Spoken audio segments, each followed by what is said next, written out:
Sorry? And you don't want to correct yourself because you know it's it. No. Camera, I take it. Give me the camera, please. Go. Let's go. I've never seen anything like this. This is sensational stuff. Olha, boas malta, vamos então aqui gravar o Ponto Break para dia 30 de 4 de 2023. A Carra Mágica, lugar mágico onde o ténis acontece e as surpresas surgem a cada esquina. Hoje tivemos um verdadeiro festival de emoções e imprevisibilidade porque, como todos sabemos, o ténis nada é garantido, exceto talvez o suor e o stress.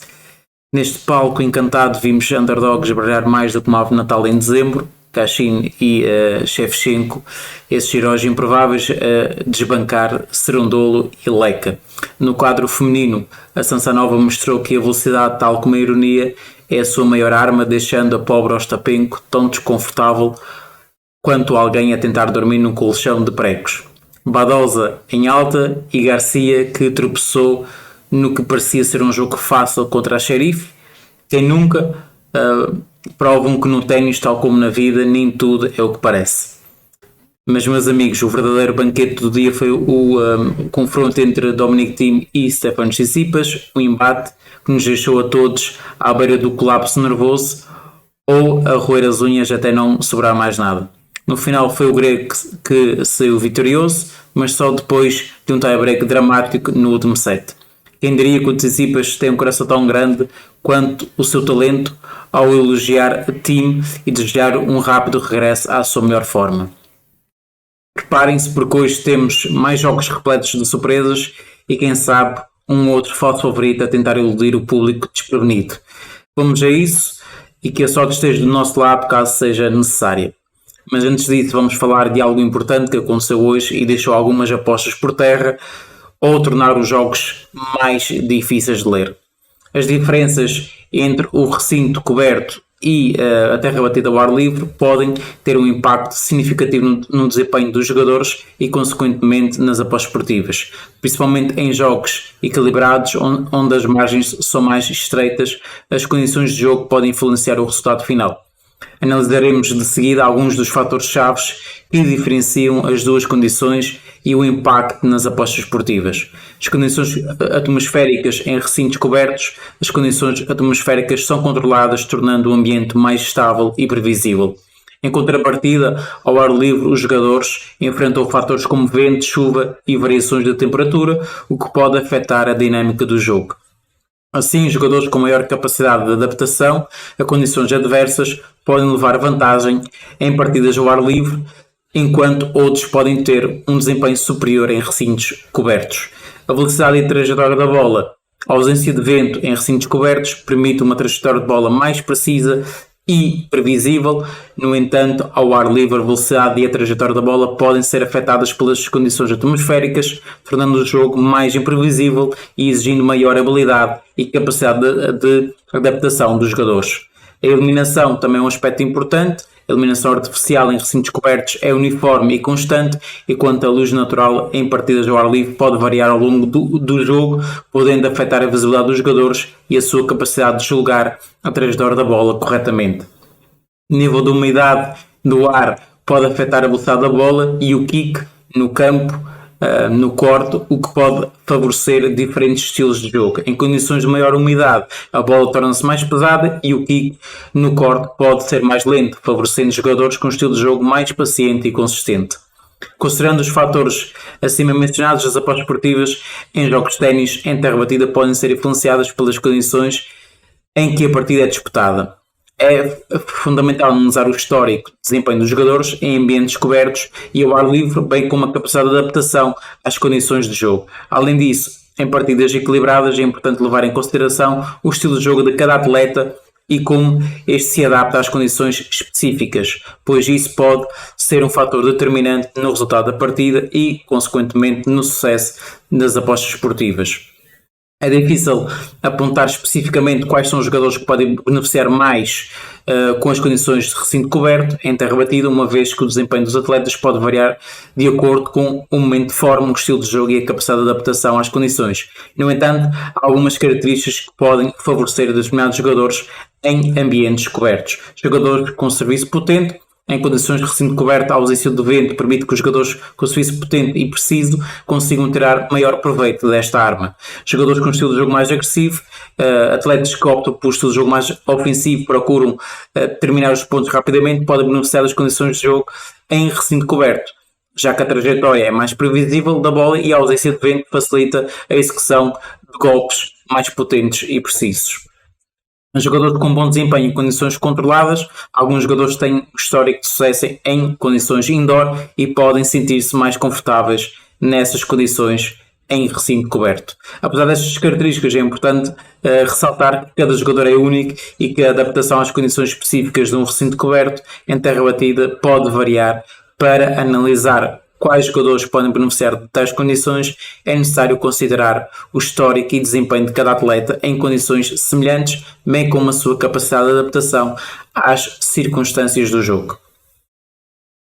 Neste Mútuo de Madrid tenho privilegiado 3 tipos de jogos, ou 4 tipos de jogos. Primeiro jogo, um duelo de gigantes, não é? Jogadores claramente que estão num nível muito semelhante e podem disputar um grande espetáculo. Ainda hoje tivemos, embora o Dominic Thiem está num nível diferente do de Tsitsipas, mas em condições normais e não considerando a lesão e o que impediu de Dominic Thiem ter muito tempo fora do corte, a verdade é que foi um duelo de gigantes. Depois, underdogs com potencial, jovens talentos e um confronto de estilos, e até colocaria aqui um quinto jogo, um quinto estilo de jogo, que é aqueles jogadores que são vistos como underdogs, mas têm uma grande capacidade de lutar contra o prejuízo, o que promove sempre jogos mais longos e favorece, por exemplo, o mercado dos overs e unders. Para hoje temos vários jogos. Começamos com o jogo do Matteo Arnaldi contra o Jean Munar. Arnaldi, que eliminou um dos favoritos à conquista do Masters 1000 de Madrid, Casper Ruud, tinha falado da importância de estar preparado para as condições que são vividas em Madrid. São condições ligeiramente mais rápidas por causa da altitude. Um outro torneio que verifica-se esse tipo de condições é a Gestad, na Suécia.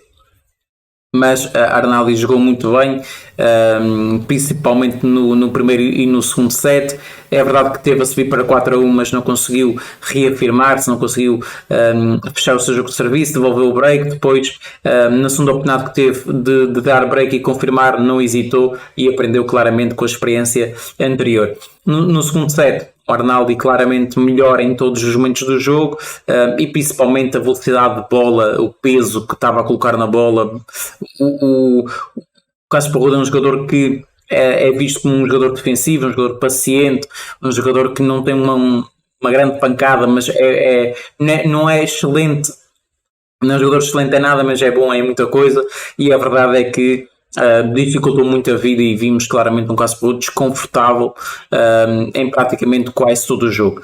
Claro que ter feito mais jogos nessas condições favoreceu, porque ele vem desde o qualifying, e quantos mais jogos tens nessas condições, melhor preparado estás para o próximo jogo. O Munar beneficiou da desistência do Gripur depois de um tie-break, onde venceu por 7-3, um jogo que era visto como equilibrado. Até o Gripur era visto como favorito para o mercado, com odd à volta de 1,80, mas a verdade é que o Munar conseguiu extrair o melhor do seu jogo. O fator público também teve aqui um papel muito importante.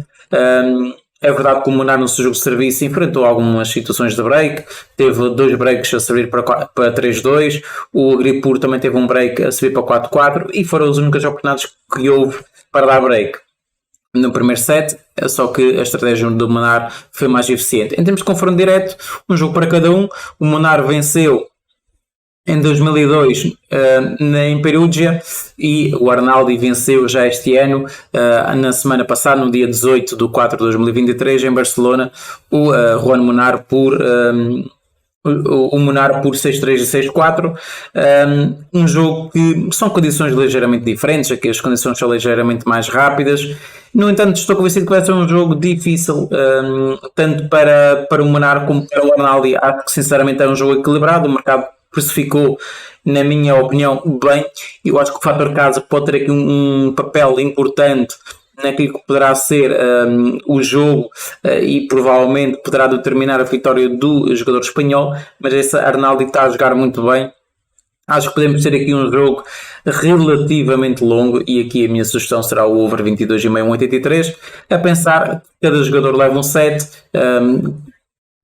perante as condições de jogo, por aquilo que eu estive a ver em termos da meteorologia, não há previsões de chuva, ou pelo menos a probabilidade de chuva é na casa dos 10%, por isso vai tornar o jogo se calhar com tendência ou com condições que se calhar o Munar pode extrair melhor para impor o seu ténis. O Arnaldo é um jogador que gosta de acelerar muito, gosta de impor o seu ténis e acho que vamos ter aqui um jogo relativamente equilibrado e eu acho que poderá ser decidido em tie-breaks ou então em 3 sets. Por isso aqui o 22,5 na minha opinião poderá valer a pena.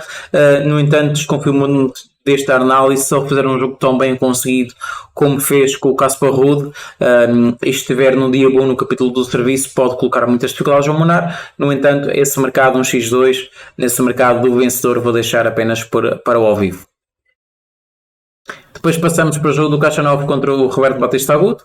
Na minha opinião, modo que eu não concordo muito com ela. É verdade que o Khachanov, nessas condições de Madrid, poderá utilizar principalmente a sua técnica da força para impor velocidade e intensidade e deixar o Roberto Batista Agut desconfortável, mas o Roberto Batista Agut venceu 4 dos últimos 5 jogos que teve frente ao Karen Khachanov. O último foi em Doha, o ano passado, ganhou por 2-1. É um jogador que joga em casa, um jogador forte mentalmente, fisicamente, um jogador muito resistente e lá está, tem sempre um apoio fantástico do público, tem sempre também a parte familiar que apoiam sempre os jogos dele e ele motiva-se muito quando faz contacto com a família, com a filha e isso faz com que muitas vezes ele consiga sair de zonas perigosas, de zonas onde ele tem que lutar contra o prejuízo. O Karen Khachanov fez um bom jogo contra o Tiago Monteiro, 6-3, 3-6 e 6-3. No entanto, um jogo se calhar mais difícil do que aquele de um 25 que estava a sugerir inicialmente. O Batista Agut venceu o Alice que tinha derrotado ele no Milano Open, no primeiro jogo que fizeram entre ambos. Isso pode dar aqui alguma bagagem, pode dar alguma confiança ao Roberto Batista Agut. No entanto, estou convencido que isto poderá ser um jogo difícil para o Karen Khachanov e a longo prazo parece-me que o que tem mais valor é ficar do lado do espanhol. Por isso 2,30, condições de jogo mais lentas, vai-se jogar em outdoor provavelmente, onde a influência das temperaturas, a influência do vento poderá ter aqui um aspecto importante e até decisivo nesta partida. Por isso aqui vou entrar a favor do Roberto Batista Agut. Quem achar que não vale a pena porque é um modo que não se sente muito confortável, pode optar por outro mercado, 22,5 por exemplo. Eu acho que podemos ter aqui um jogo também longo, à semelhança do jogo do Arnaldo contra o Munar. No entanto, aqui acho que essas odds vão estar mais próximas. Aceitaria um modo de 1,80 para o Karen Khachanov e aqui um modo mais baixo, 2,10 por exemplo para o Roberto Batista Agut, nem que seja pela experiência nesta condição, em jogar em terra batida, estar a jogar em casa, deviam estar ligeiramente mais próximos dessa odd. Depois passamos para o jogo da Tsurenko contra a Kazakhtina. Tsurenko que venceu a Tetchman por 2-1, um jogo que podia ter caído para qualquer lado. A Tetchman teve a vencer 3-1, mas depois a componente física acho que foi decisiva e depois a Tsurenko, quando apanhou-se a ganhar ou quando recuperou o break, ganhou muita confiança, ao contrário da adversária que perde uma vantagem e fica sempre muito mais sujeita a erros e uma abordagem mais errática. Mas foi um jogo onde realmente podia ter caído para qualquer um dos lados, caiu para o lado de Tsurenko, para o nosso lado, mas a longo prazo era um jogo bastante mais equilibrado. A Tetchman vinha de uma paragem relativamente longa, teve lesão, na minha opinião isso foi o aspecto mais importante na minha análise no ponto break anterior, mas a verdade é que depois ela mostrou, principalmente no primeiro set, e mostrou-se claramente uma jogadora que queria rapidamente fechar os pontos, por necessidade, e viu-se no terceiro set uma jogadora mais debilitada fisicamente, a chegar mais atrasada às bolas, a colocar menos potência, pode ter sentido algum desconforto, pode ter sentido as condições de jogo que pesaram mais no campo físico e emocional. E tivemos uma Cazaquetina que despachou a Pavlyuchenkova por 6-4 e 6-3, confirmou o favoritismo. Não será o primeiro jogo entre ambas, mas será o primeiro jogo em terra batida entre ambas. As últimas vezes a Cazaquetina levou a melhor sobre a Tsurenko, mas também já não jogam desde 2018. O último jogo foi em Moscou, na Rússia, em casa da Cazaquetina, e ganhou por 2-0, por 6-4 e 7-6. Em termos de valor, em termos de jogo, confesso que olho com alguma desconfiança para a odd da Cazaquetina. No entanto, na parte física e no plano de jogo, prevejo que a Cazaquetina poderá ter aqui alguma vantagem nestes dois campos. E por esta razão vou entrar aqui na Cazaquetina menos 1,5 a 1,75, está ligeiramente mais alta, mais 10 ticks do que a vitória da Cazaquetina, mesmo que sejam 2 tie-breaks, a não ser que sejam 3 sets, e aí o jogo fica empatado em número de jogos, a diferença sempre será igual ou superior a 2 jogos. Por isso aqui vai ser o menos 1,5, 1,75, está a pagar um pouco melhor, e vai ser a minha entrada nesse jogo da Cazaquetina contra a Tsurenko. Depois vamos ter uma Trevisan que vai jogar contra uma Parks que surpreendeu Vitória Azarenka que entrou com modo 1.20, e a Parks 6-2, 7-6. É verdade que a Parks no segundo set esteve à frente, também a 2-0, mas depois devolveu o break, e depois no tie break também as coisas também não começaram a correr da melhor forma. Começa logo a levar um mini break, mas depois a Azarenka muito desgastada fisicamente e também prejudicou em alguns momentos na tomada de decisão. A Parks ganhou e muito bem, uma odd ali a rondar 2,60, 2,80. Temos aqui a Trevisan que despachou a Bouchard, uma Bouchard que teve muito tempo fora dos cortes. Segundo também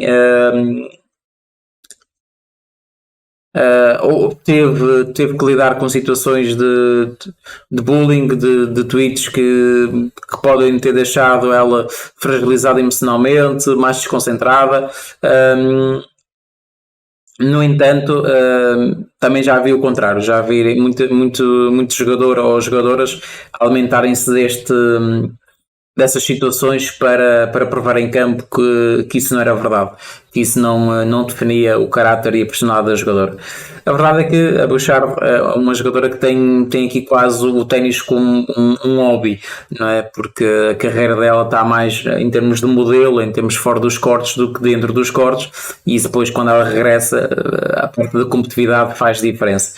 E a Trevisan ganhou 6-2, 7-5 num jogo onde houve break e contra-breaks, principalmente no segundo set. O primeiro set houve uma razia total por parte da Trevisan, que aproveita muito bem a falta de ritmo da adversária. No segundo set lutou contra o prejuízo, break contra break, mas a Trevisan foi mais inteligente e principalmente o seu estilo de jogo acabou por sobressair em relação ao da adversária. Olhando para o mercado, olhando para aquilo que é o estilo de jogo que nós vamos ter neste horário, uma Trevisan que é uma jogadora perigosa, é uma jogadora que em termos de grunhidos é muito alto e de concentrar adversários. Já vimos vários jogadores a queixarem-se deste problema, seja a Korigov, seja a Ostapenko, seja várias jogadoras, e isso pode desconcentrar uma Parks. Mas se a Parks estiver num dia tão bom como teve contra a Azarenka, tão concentrado no seu jogo, a saber o que tem que fazer e a executar a pancada sem ter medo de errar, eu acho que vamos ter aqui um jogo onde essa odd aqui da Trevisan está completamente desajustada, e aqui a minha sugestão será mesmo a vitória da Parks a 2,25. A longo prazo esta odd aqui tem que estar 1,80, essa odd aqui está ligeiramente desajustada, é o primeiro jogo entre as duas. Em termos de ranking, a Trevisan está no número 20, a Parks está no número 54, mas a Parks é uma jovem jogadora. Neste momento tem 22 anos, a Trevisan já é uma jogadora mais experiente, tem 29 anos. Em termos de condições de jogo, vejo a Parks a aproveitar muito bem as situações que vai ter para se impor e ganhar o jogo. Por isso, 2,25 O serviço da Parx parece-me que poderá ter aqui ser decisivo, porque a Parx, se começar a fechar os seus jogos mais facilmente e a Trevisan, por exemplo, estiver a servir atrás, a Trevisan é uma jogadora emocionalmente onde se deixa afetar mais pelas emoções, e parece-me que isto poderá ser aqui um jogo bem mais equilibrado do que os outros sugerem. A longo prazo, 2,25, podem também optar por um overgames, a pensar em sets longos ou até um terceiro set. Honestamente, vou mais para o lado da Parx. Depois teremos o da Kudermetova contra a Potapova. Não concordo com a odd da Kudermetova, odd também ligeiramente alta. É verdade que a Potapova venceu o último jogo contra ela em Istambul, na Turquia, por 2-0, mas são condições totalmente diferentes das que se verifica aqui em Madrid. A Kudermetova aqui em Madrid tem mais chances de ganhar do que tinha, por exemplo, em Istambul, quando defrontou esta Potapova, e são momentos de época diferentes. Estamos a falar do ano passado, há um ano, mais ou menos, esse jogo. De lá para cá, a Kudermetova, é verdade, não tem feito grandes jogos, e a verdade é que vinha aqui de uma sequência de 4 derrotas seguidas, mas venceu uma Parris das Dias por 2-1. Isso pode elevar os índices de confiança. Era uma jogadora da casa, uma jogadora especialista em terra batida, conseguiu vencer um jogo difícil, decidiu no detalhe. A Potapova ganhou uma Christian também em 2-1, com 7-5, 6-3 e 2-6. Uma Potapova que entrava no corte com uma probabilidade, segundo as casas de apostas, ali em torno de 70% a 80%, coisa que não se verificou isso no jogo. A Potapova teve mais dificuldades em ganhar. No entanto, fez um bom torneio em Stuttgart, acabando por perder apenas com a Zabalenka nas meias finais, e isso tudo acaba por pesar no mercado. Agora, olhando para o jogo, vou uma vez mais estar do lado contrário. Sei que vou estar do lado da underdog, mas para mim é uma falsa favorita aqui perante as condições de jogo. Claro que, se vamos olhar em termos de resultados em terra batida, é verdade que a Potapova tem tido melhores resultados. Em 10 jogos tem 3 derrotas apenas, frente à Zabalenka, frente à Kutaveit e frente à Dalinov em Lausanne, na Suíça. No entanto, a Kudermetova, tirando a derrota contra a Cory Galvin Stuttgart, frente à Schneider em Charleston, perdeu contra a Sasnovig em Roma o ano passado e perdeu contra a Badosa em Madrid, nos 16 avos de final. Olhando para esse prisma, acho que vamos ter aqui um jogo bastante mais equilibrado, uma vez mais, como disse no jogo anterior da Trevisan contra a Parx. Parece-me que aqui esta odd devia estar ligeiramente mais alta pelas condições de jogo em Madrid. Parece-me que a Kudermetova vai ter aqui possibilidades de impor o seu jogo, e esta odd a longo prazo, 2,18, 2,20, parece-me ter valor esperado positivo a longo prazo, olhando para as características do jogo de ambos os jogadores e para as condições de jogo que vai se refletir neste horário. Depois passamos para a Petra Martic contra a Kalinskaya. Jogo extremamente equilibrado, como os mercados sugerem. A última vez que se enfrentaram foi em 2021 em Miami, e a Kalinskaya ganhou 2-1. Kalinskaya que eliminou a Rybakina que está num processo de amadurecimento, vinha de um jogo complicado já em Stuttgart frente à Martic. Contra a Martic não, vinha de um jogo complicado frente à Jaber em Charleston, tinha vencido ainda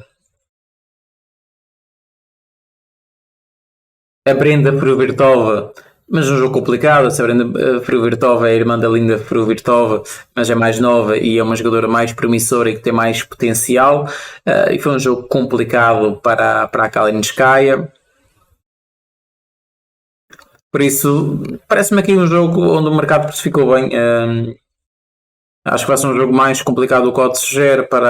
Acho que o mercado devia estar aqui um 90 ou 90, porque realmente é um jogo muito, muito complicado. Em termos de histórica em terra batida, ela por ela, olhando para os últimos 10 jogos, a Martic tem 2 derrotas contra a Potapova e frente à Plant num Challenger, num ITF.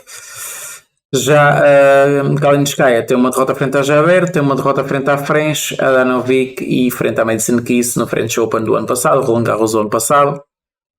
Vai ser um jogo bastante equilibrado, na minha opinião. Eu aqui, olhando para o estilo de jogo, olhando para a capacidade física e mental, ficaria mais facilmente do lado da Kalinskaya. No entanto, é um jogo que eu vou descartar. Acho que é um jogo para ir ao vivo, um jogo para perceber como é que a Petra Kvitova, a Petra Martic, principalmente no capítulo do serviço, está se a se vir bem, se não está. Por isso é uma questão de ir para ao vivo. Depois passamos para os últimos 3 jogos. Temos o Roberto Urcas contra o Borna Choric.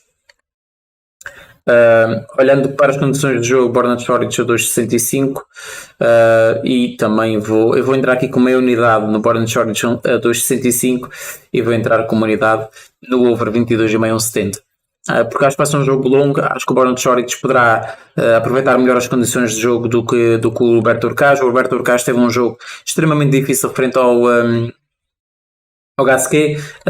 Até o Gasquet teve a ganhar 5-2 no último set e acabou por perder por 7-5. No entanto, são situações que não vou verificar muitas vezes e o Roberto Urcas teve muitas dificuldades e acredito que também vai ter aqui contra o Borna Choric. Por isso, vitória do Borna Choric com meia unidade e aqui o over 22,5 1,70 com uma unidade. Depois temos aqui a Zing contra a Alexandrova. Não concordo com a Oda Zing. Jogaram o ano passado em Charleston e ficou um igual como no sentido em que a Zing desistiu quando estava a perder 5-2 no terceiro set. A Alexandrova venceu uma boa cornet, ganhou por 7-6 e 6-3. A Zing vem de uma vitória frente à McNally por 6-4 e 7-6. Em termos de jogo, em termos de características de jogo, parece-me que o jogo vai favorecer mais o estilo de jogo da Alexandrova. Em termos de experiência em clay, acredito que a Zing tem tido melhores resultados, mas a Zing também jogou aqui Valência, jogou Stuttgart, jogou Madrid.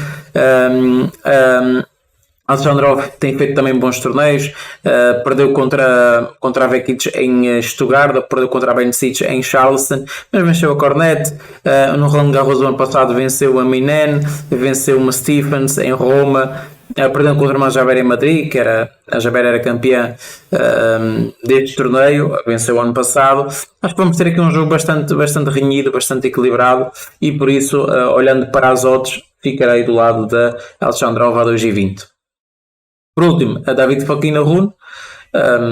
Não há muito a dizer, acho que o David Fokina vai aproveitar claramente o fator casa, é um jogador mais explosivo, mais emocional. O Rune está a aproveitar muito bem a parceria com o Patrick Mouratoglou, está a conseguir ganhar a maior parte dos jogos, está-se a desenvolver bem em terra batida também, está a ter um bom know-how, vence um Bublik que estava vento em popa, estava a fazer bons jogos, um 7-6 e foi decidido no 11-9, por isso vai ser um jogo extremamente exigente fisicamente e mentalmente para o Rune, mas venceu bons jogos, vem de um título no bolso, venceu a final frente ao Botic Vazantchuk, por isso parece-me que aqui, em termos de condições de jogo, estilo de jogo, condições de jogo, a única coisa que eu vejo o David Fokina ter mais capacidade, se calhar, é mesmo uma questão de fator público, mas o Rune tem uma sequência em terra batida muito, muito interessante.